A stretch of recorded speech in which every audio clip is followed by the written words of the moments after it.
একত্রিত করে আপনার সঠিকভাবে আপনার জরিপের মাধ্যমে তিনি রিপোর্ট পাওয়ার পরে মনোনয়ন দেবেন।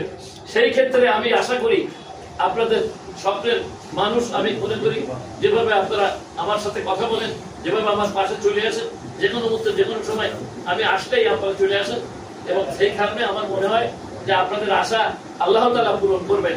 কারণ আমাদের ভারপ্রাপ্ত চেয়ারম্যান জনাব তারেক রহমান সাহেবের দৃষ্টি একেবারে সুদূর গ্রামগঞ্জে। তার একটা নমুনা আমি বলি, সেটা হলো আপনারা জানেন যে 5ই জানুয়ারি যখন ওই নির্বাচন বিরোধী আপনার ফ্যাসিস্ট আওয়ামী সরকারের যে পাতানো খেলার যে নির্বাচন ছিল, সেই নির্বাচন বিরোধী যখন আন্দোলন আপনাদের ইউনিয়নে হচ্ছিল, রকুনুজ্জামানের নেতৃত্বে আমি তাদের সাথে সেদিন ছিলাম, প্রধানমন্ত্রী হিসেবে নেতৃত্ব দিয়েছিলাম।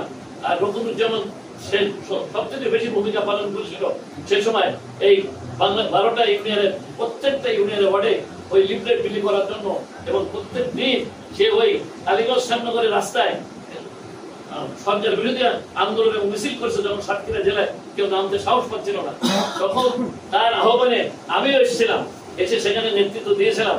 তারপরে আপনারা জানেন যে 5ই জানুয়ারি এই ইউনিয়নের আপনার উপকণ্ঠে আপনাদের ইউনিয়ন পরিষদের সামনে থেকে আমাদের মিছিলের ভিতরে ওই নির্বাচন বিরোধী যে মিছিল হচ্ছিল, যে সেখানে আপনাদের ইউনিয়নের চেয়ারম্যান, সে তৎকালীন চেয়ারম্যান, তার বাহিনী নিয়ে কিভাবে চারিদিক দিয়ে ঘেরাও করে মারধর করে কামরুলকে এবং আপনার সালামকে আহত করে তাদের গাড়ি গুলো, তাদের ভ্যান গুলো সম্পূর্ণ থানায় শপথ করে দিয়েছিল। কোন অবস্থায় সেদিনকে আমরা প্রাণে বেঁচে আমরা বেরিয়ে যেতে পেরেছিলাম, আমি এবং রকুনুজ্জামান। তারপরে ওই তারপরের দিনই আমাদের ভারপ্রাপ্ত চেয়ারম্যান এত বেশি তিনি সজাগ এবং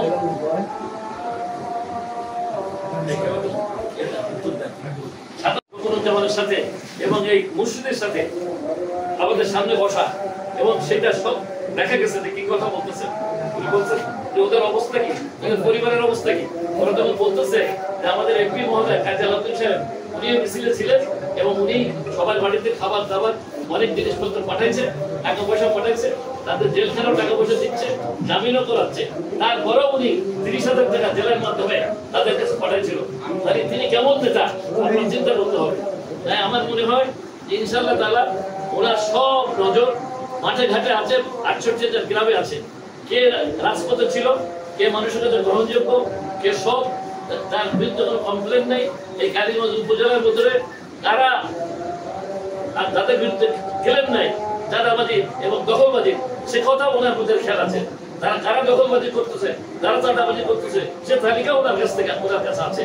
তাই উনি সুচিন্তিত মনে ওনার যে চিন্তা চেতনা ভাবাবেগ উন্মেষের একটা ফসল হিসেবে উনি সঠিক সিদ্ধান্ত নেবেন।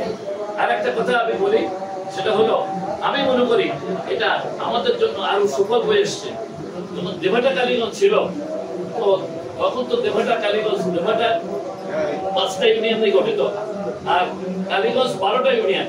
তো মাঝখানে যে আপনার এই সংসদীয় আসন যেভাবে আবার পরিবর্তন হয়ে এই কালীগঞ্জের আংশিক আর শ্যামনগর হয়েছিল, তার চেয়ে আমি মনে করি কালীগঞ্জের 12টা ইউনিয়ন তো আপনার ফেরত পেয়েছেন। এটা আপনাদের জন্য আমি মনে করি নিয়ামত। এটা আপনাদেরকে অবশ্যই ভাবতে হবে, যেটা আমাদের নিয়ামত। আর তার সাথে আশাশুনি জুড়ে দিয়েছি। আমি ভাবি আশাশুনির সাথে এই কালীগঞ্জ উপজেলার যেভাবে সংযোগ, আমি আপনাদের দোয়ায় ম্যাডামকে নিয়ে এসে যখন এই ব্রিজ করার পরে ব্রিজ উদ্বোধন করেছিলাম, ওই দিনই আমি ওনাকে দিয়ে কালীগঞ্জ আশাশুনি রাস্তা যে তালালির উপর দিয়ে গেছে, ওটাও ওনাকে উদ্বোধন করেছিলাম। ওটাও ওনার কাছে টাকা এনে আমি করেছিলাম ব্রিজ করার মতো। ঠিক তেমনি ভাবে আপনার পারুলিয়ার অবদার উপর দিয়ে আশাশুনি রাস্তা করে দিয়েছিলাম, একই জায়গায় ওনার কাছ থেকে, ম্যাডামের কাছ থেকে টাকা এনে, এবং বহেরা থেকে আপনার সুবর্ণবার, হিজলডাঙ্গা, তারপরে টিকেট ওই অঞ্চল দিয়ে একেবারে শুধু আশাশুনি আর একটা রাস্তা করে দিতে পারছিলাম ওনার কাছে টাকা এনে। এবং বাসতলা ব্রিজ থেকে শুরু করে ওই আপনার বিল অঞ্চলের, বারোদার অঞ্চলের যে ব্রিজটা ওই আশাশুনির সাথে সংযোগ, এগুলো সব আমার মাধ্যমে করা, এবং অনেক সংযোগ রাস্তা আমি করেছিলাম আশাশুনির জন্য। আজকে যারা আশাশুনি বিলবোর্ড বাঁধতে গিয়েছিল আপনাদের আমার পক্ষে, তারা বলছে যে আশাশুনির মানুষ আপনাকে এত ভালোবাসে, আমরা জানতাম না। ওনারা বলতেছেন যে আমাদের প্রত্যেকটা কালীগঞ্জের সাথে সংযোগ সড়কগুলো ব্রিজগুলো সব ওনার হাত দিয়ে করা, ওনার রাস্তা দিয়ে আমরা চলাফেরা করতেছি, ওনার কেন ভোট দেবো না? ওনারা এখানে আসতে বলেন, আমরা অবশ্যই কালীগঞ্জ লেবানন মানুষের মতো আমরাও ওনাকে ভালোবাসি। ওনার উন্নয়ন আমরা দেখেছি, অন্য কোনো এমপি সাতক্ষীরা জেলা এরকম করতে পারে নাই, সেই হিসেবে তারাও ইতিমধ্যে ওদের স্থানে আমাকে গ্রহণ করেছে।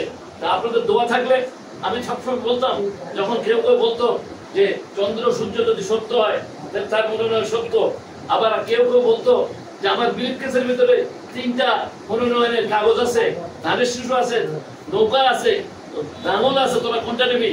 এরকম অনেকে অনেক কথা আপনাদের সামনে বলতো, আর আমি বলতাম তাওয়াক্কাল তো আল্লাহ, আল্লাহর তরফ থেকে যেটা হবে সেইটাই আপনারা মেনে নেবেন, আমিও মেনে নেবো। সেদিনকে আল্লাহর তরফ থেকেই আমাকে মনোনয়ন আল্লাহ পাক দিয়েছিলেন, এবং বিপুল ভোটে 42,000 ভোটের ব্যবধানে 1,08,000 ভোট আমি পেয়েছিলাম। নুরুল হক সাহেব পেয়েছিল 66,000, আর সাদাত ভাই পেয়েছিল 11,000, আর মাহবুব রহমান পেয়েছিল 7,000। তো এই ছিল ভোটের সেখানে পরিসংখ্যান। আমি মনে করি তখন ছিল আমি নবীন নতুন, আপনাদের কাছে পরীক্ষিত না, পরীক্ষা ছাড়াই একজন শুধু ধানের শীষের প্রার্থী, শুধুমাত্র ক্লিন ইমেজের দ্বারা।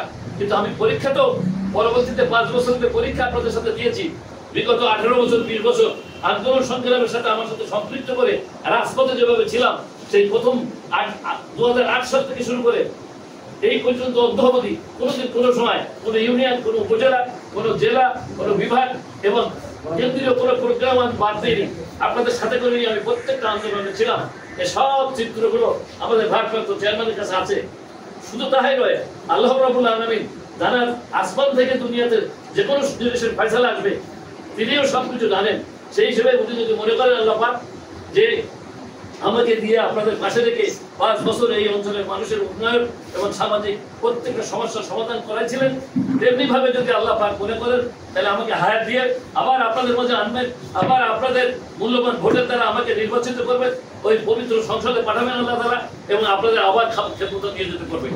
যদি আল্লাহ পাক সেটা করেন, তাহলে অতীতে যদি 5 বছর আপনাদের কাছে আমি পরীক্ষা দিয়ে ফেলে থাকি, 2001 সাল থেকে 2007 সাল পর্যন্ত, 6 সালের শেষ পর্যন্ত, অক্টোবর পর্যন্ত, তাহলে আপনারা অবশ্যই আপনারা আশা করতে পারেন যে আল্লাহর রহমতে ইনশাআল্লাহ তাআলা অবশ্যই সঠিক সিদ্ধান্ত আসবে।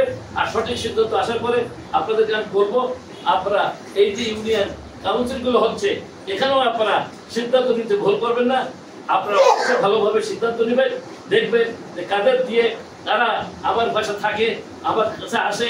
যদি আমার পাশে আসার লোক না থাকে, তাহলে আগামী নির্বাচনে আপনাদের অনেক কষ্ট করতে হবে। দেখতে হবে যে কাদের সাথে আমার সম্পর্ক ভালো, কারা আমার সবসময় সময় দিয়েছে, তাদেরকে আমি সবসময় কাছে পেয়েছি, আপনাদেরকে পেয়েছি। তাই আমি মধুরবাসীকে বলবো, আগামী শনিবার একটা টেন্টেটিভ ডেট দিয়ে আপনারা আপনাদের এই যে উপজেলার যে হল রুম, ওই রুমে অডিটোরিয়াম, এই অডিটোরিয়ামে আপনারা একটা অন্তত এই 32 ইউনিয়নের একটা কর্মী সম্মেলন করার চেষ্টা করেন। আপনাদের যে অঙ্গ সংগঠন আছে জিয়া পরিষদ, এই জিয়া পরিষদের ব্যানারে, যেহেতু আজকে জিয়া পরিষদে আমরা বসছি, আরো একটা সংগঠন আছে আপনাদের জাসাস এই ইউনিয়নে, তাদেরকে সম্পৃক্ত করে আপনারা একটা সুন্দর অনুষ্ঠান করেন আগামী শনিবারে। সেই অনুষ্ঠানটা করার মাধ্যমে আমি ওখানে প্রধান অতিথি হিসেবে সেখানে উপস্থিত থেকে আরো দিক নির্দেশনা আপনাদের সার্বিক আজকে সর্বপরিসরে যেটা দিতে পেরেছি, অনেক বড় পরিসরে টোটাল 32 দিতে পারবো। কারণ 32 ইউনিয়ন হলো ঐতিহাসিক ইউনিয়ন। এই উপজেলার ভিতরে 2টা ইউনিয়নের সবথেকে ভোটার বেশি, একটা হলো নলতা আর তারপর হলো 32।